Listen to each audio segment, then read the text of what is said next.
प्रखर समाचार के 38वें स्थापना दिवस पर धमतरी में भव्य अखिल भारतीय कवि सम्मेलन का आयोजन किया गया है, जिसमें इस वक्त हमारे साथ मौजूद हैं देश के नामचीन हास्य कवि सुरेंद्र शर्मा जी। सुरेंद्र शर्मा जी, बहुत बहुत स्वागत है धमतरी में। सबसे पहले हम ये जानना चाहेंगे कि ये कवि के रूप में आपको कब लगा कि अब मेरे को ये कवि के रूप में आना है, और कब से आपने ये मंची कार्यक्रम शुरू किया देश में? मेरे ख्याल से 60 साल हो गए होंगे जी। आपकी उम्र से तो ज्यादा ही हो गए होंगे। तब से हूँ मंच के ऊपर जी। और धमतरी में 50 साल पहले आया था। जी जी। यहाँ पर जी, ये हास्य को ही चुनने का कोई विशेष कारण? क्योंकि सबसे कठिन काम है इसको लिखना। जी जी। और सब रस तो लिखे जा सकते हैं, लेकिन हास्य को लिखना एक कठिन काम है, तो मैं कठिन काम को चुनता हूँ। क्योंकि लोग हास्य नहीं करते, उपहास करते। और वो सबसे घटिया इसकी किसी का मखौल उड़ाना, वो सब बेकार की चीजें हैं। यहाँ पर हम ये जानना चाहेंगे कि हास्य के रूप में आप लोगों को हंसाते तो जरूर हैं, लेकिन जिस वक्त आप हंसाते हैं उस वक्त आपके चेहरे में हंसी नहीं रहती, तो वो किस प्रकार से आप मैनेज कर पाते हैं? मेरा मानना है कि जो भी काम हो आदमी को सीरियसली करना चाहिए, चाहे हंसाने का काम है। हम हर एक काम को हंसी में उड़ा देते हैं, वो गलत चीज है। कोई भी काम करो सीरियसली करो, चाहे कोई भी काम हो, नौकरी का हो, पत्रकारिता का हो, राजनीति का हो, हम उसको सीरियसली नहीं करते। तो मेरी मकसद जी।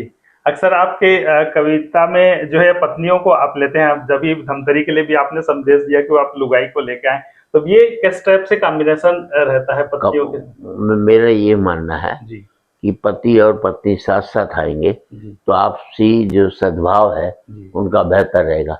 और दूसरी बात यह है कि कोई भी क्षेत्र हो उसमें महिलाओं की भागीदारी होनी ज्यादा जरूरी है। महिलाओं की भागीदारी नहीं होगी तो कोई भी काम, राजनीति कहती है 30% महिलाओं को आरक्षण दे, किस पार्टी ने दिया आज तक? सिर्फ बोलते ही बोलते हैं, जब टिकट बांटने की बात आती है तो मुकर जाते हैं। तो मैं चाहता हूं कि 100% भागीदारी, 50% पुरुष भी हो महिला भी हो, ताकि ये लगता है कि एक परिवार के साथ हम लोग बैठे हुए। पहले का जो दौर था, आप जो बता रहे 50 साल पहले, या हम कहें कि 20-30 साल पहले का दौर कवियों के लिए, और आज के जो कवि जो नए आ रहे हैं, उसमें आप कितना अंतर पाते हैं आप? पहले मंच पर कविता का स्तर होता था और बड़े बड़े विद्वान कवि होते थे, पर अब वो कम होते जा रहे हैं क्योंकि बच्चों ने हिंदी पढ़ना ही बंद कर दिया। कविता का स्तर नहीं गिरा है, राजनीति का भी गिरा है, धर्म का भी गिरा है, पत्रकारिता का भी गिरा है। कोई ऐसा बता दो जिसका स्तर ऊपर उठा और कविता का ही गिरा हो। जब व्यक्ति का स्तर गिरता है तो हर एक चीज का स्तर गिरता है।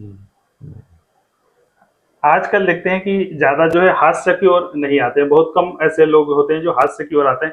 ज्यादातर लोग जो है शौर्य को ही प्राथमिकता देते हैं, खासकर युवा वर्ग जो है कवियों में जो आ रहे हैं वो।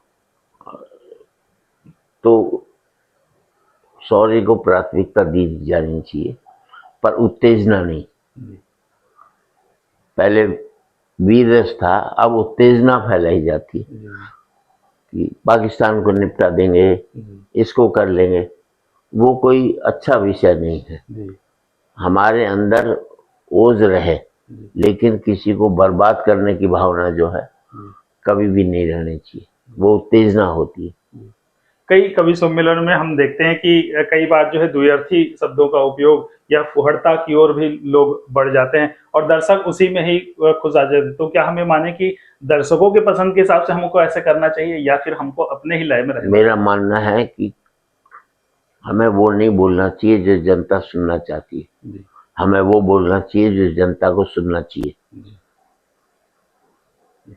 बहुत बहुत धन्यवाद। ये थे हमारे साथ देश के सुप्रसिद्ध हास्य कवि सुरेंद्र शर्मा जी, जिन्होंने बताया कि किस प्रकार से स्तर जा रहा है और क्यों लोग कवि की ओर नहीं बढ़ पा रहे हैं, और मंच में किस प्रकार से आ रही है। आज वो 60 साल से इस क्षेत्र में है, और बड़ी बात उन्होंने बताई कि आज से 50 साल पहले वो धमतरी भी आ चुके हैं, फिर से एक बार उनको धमतरी आने का मौका मिला है। प्रखर टीवी के लिए अपने सहयोगी आशीष मंगाने के साथ मैं भूपेंद्र साहू।